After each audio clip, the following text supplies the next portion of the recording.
Have you ever felt your cat staring into empty space, as if seeing something you couldn't?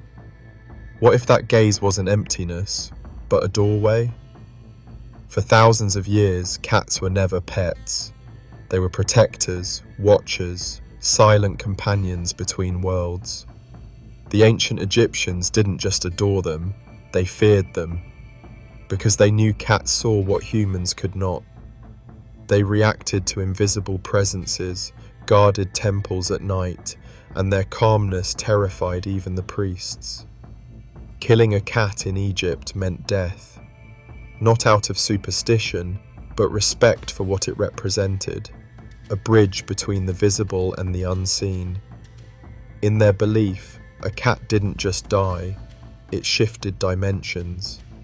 Families shaved their eyebrows in mourning to mark the moment the guardian crossed over. And then came the fall. The world forgot. We turned sacred beings into memes and decorations. But energy doesn't forget. The frequency that once linked cats and humans is still alive, waiting for us to remember. Because every time a cat enters your life, it's not by chance. It's an ancient contract reactivated. You were chosen, not for companionship, but for awakening. Edgar Cayce called it the resonance field. He said cats operate on an energetic frequency far beyond human perception. Their purr isn't sound, it's vibration. A low, steady pulse between 25 and 50 hertz. The same frequency used in modern medicine to regenerate bones and relieve pain. When your cat purrs near you, it's not happy, it's healing you. It's aligning your nervous system, clearing residual emotional charge, syncing your heart rhythm with its own. Cayce described cats as living tuning forks. He said their auras expand wider than most animals, absorbing, neutralizing, and recycling dense emotional energy. To them, your sadness, anxiety, or exhaustion isn't a burden. It's part of their work, a mission agreed upon before either of you incarnated. The Egyptians knew this, the Celts felt it. They built temples for cats because they weren't worshipping animals.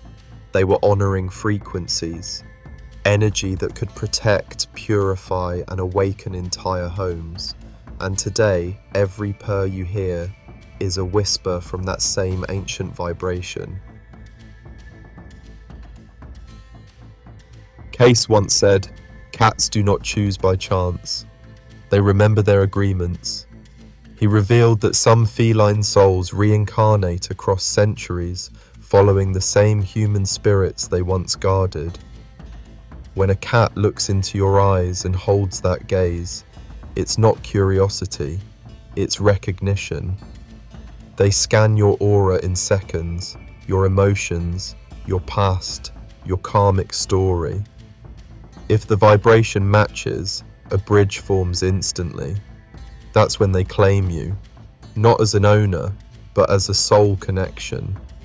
People think they adopt cats, but the truth is, cats adopt us. They know exactly when to appear, during loss, change, or awakening, to balance what's out of tune. Cayce said their presence anchors light in heavy places. Your home isn't just cleaner with a cat, it's lighter, vibrationally. That's why after a hard day, they curl beside you silently.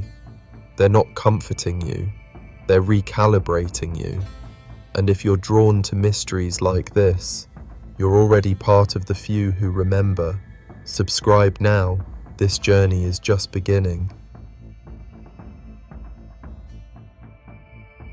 There was a woman who suffered panic attacks every time she came home. Doctors failed to find a cause.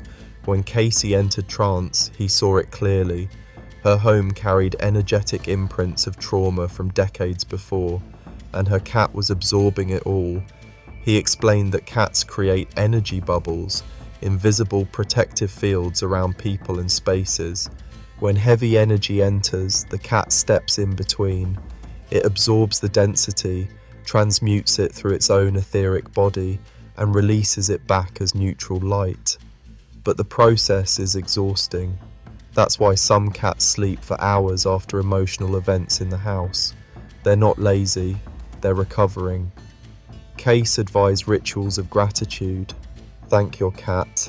Visualize golden light around both of you and breathe slowly together. The connection strengthens and protection multiplies. Cats don't just protect homes, they protect people, even from miles away. Science calls it the pineal gland. Mystics call it the third eye. Cats have one of the most active pineal systems among mammals, the true reason behind their sixth sense.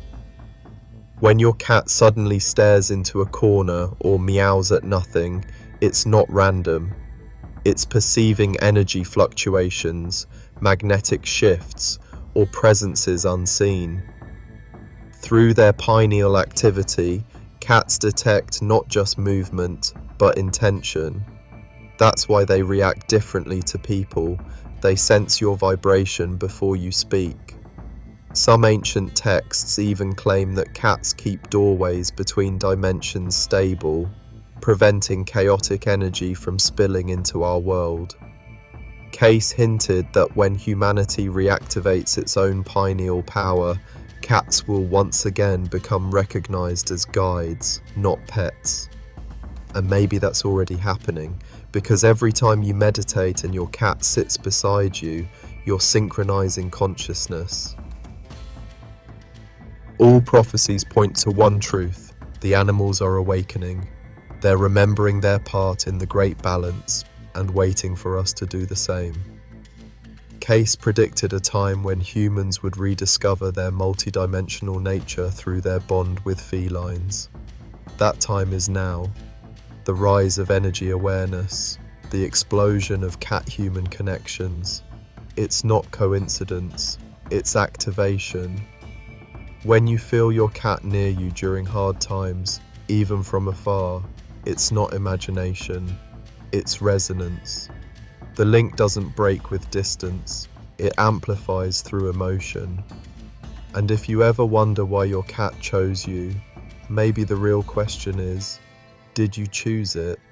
Or were you being called back to something ancient, sacred, and deeply alive?